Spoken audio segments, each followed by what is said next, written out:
Everyone, it's time for us to go and take a look at the Samsung Galaxy Note 20 and compare it against the Samsung Galaxy S20 and see which particular Galaxy you should go and buy in 2024. Now, I'm laughing because for the average person out there, I probably wouldn't recommend any single person to go and buy these particular phones anymore for an everyday device. If you're in a pinch and if you need to go and use a phone that you can have as a backup phone, or maybe you want to go and use a phone for maybe like the next year, I guess these phones aren't terrible. They're still getting security updates, and both these phones ended off at Android 13, which is not even that old of a version of Android. So if you want to, for some people, these might be decent options. So I want to kind of compare them as kind of quickly as possible. Now, first of all, the Samsung Galaxy Note 20 does still cost more than the Galaxy S20. So if you want to go through and pick up one of these particular devices, links will be down in the description. You can get them from there, and you can help support the channel at the same exact time. Now, starting off with the outside, the Samsung Galaxy S20 had a 6.2-inch dynamic AMOLED display. It was a 1440p panel, 120Hz panel as well, and it was still a very, very beautiful display. Samsung did a very good job on both these devices, which was really cool, and I do think at the end of the day, if I'm going through and picking up either one of these,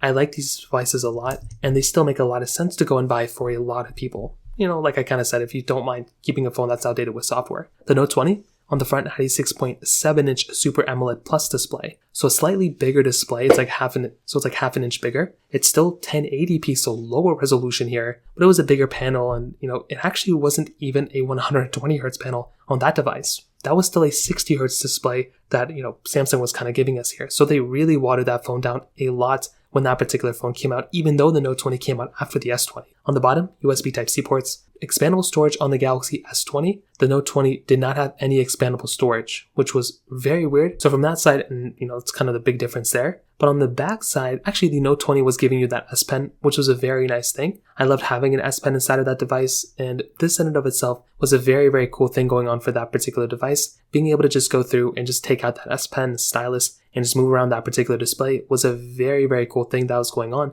with the Note 20 at the time. On the back, this was a very weird thing that was going on between these two devices, because for me personally, if I was going through and picking up one of these phones, the fact that the Note 20 had a plastic back on it, where the Galaxy S20 had a standard glass back on it, was a very, very strange thing. I don't really know why that ended up happening here, and I do feel like if I was going through and getting one of these types of devices, I do think it was very weird that you were basically getting, in a way, way better feeling phone on the Galaxy S20 than the Note 20 at that time, which was very, very crazy during that particular moment. Now, on top of that, another very crazy thing is that both these phones had triple camera setups, wireless charging, reverse wireless charging, and still a lot of cool, good stuff that both these phones kind of had the capability of, which I thought was very cool. But keep in mind, if I was going through and picking up one of these phones, the Galaxy S20 was one of those devices that was kind of a more premium phone at the time than something like the Note 20. So kind of keep that in mind there. In terms of cameras, the Galaxy S20 was giving you that 12 megapixel, 64 megapixel, and 12 megapixel wide telephoto ultra-wide lens, respectively, with the Galaxy Note 20, 12 megapixel wide, 64 megapixel telephoto, then a 12 megapixel ultra-wide sensor. Now you could do 8K on the back and 4K 60 on the fronts of both of these,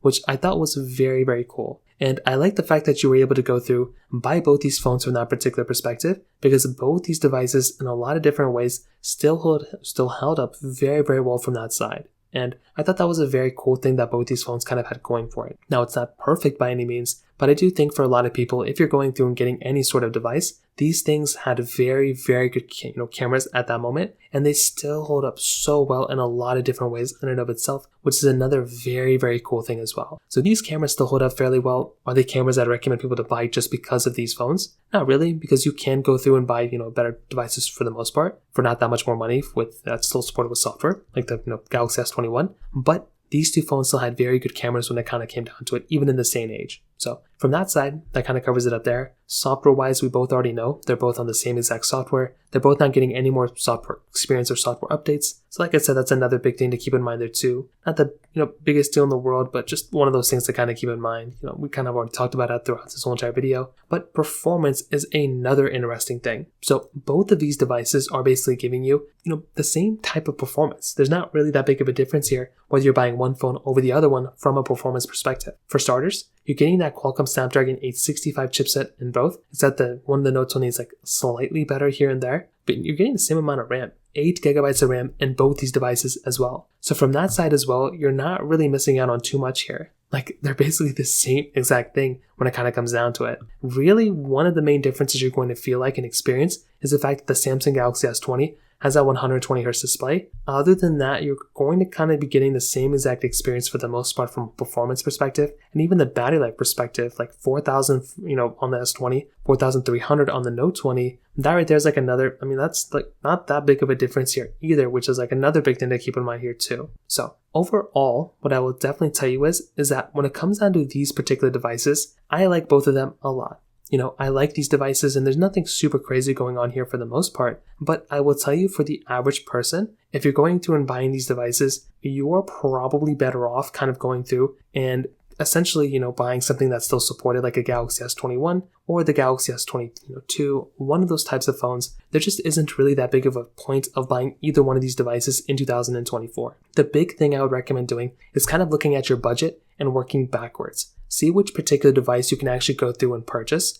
Because if you're trying to go through and buy a particular phone in this day and age, you're probably wanting to buy a phone that's going to be better in a lot of different ways. The big thing that I can tell you, even beyond, the software is the number one thing, the software is being the worst thing. The big thing though is that how both these phones compare to phones in this day and age. When we kind of compare them against each other, we can see that there's one phone that's better here, one phone that's better there. But when we compare these two devices to today's like baseline standard, you can look at a phone like a Samsung Galaxy S23 FE, that's like a $500 phone, or a Google Pixel 8a, that's like a $500 phone, and you can see how good of a job those mid-tier phones are nowadays that are still supported with software compared to these particular devices. The Note 20 is still $230. The Samsung Galaxy S20 is still kind of close to $200. You can buy a Google Pixel 8 in the used market for like $400. You can buy a Google Pixel 7 or 6 for like less than $300, probably all over the place. Why buy these phones when you can buy those ones? So it is very important for us to also look at the competition and competitors nowadays and be able to kind of pick a device that's going to be better for you. The only advantage for these phones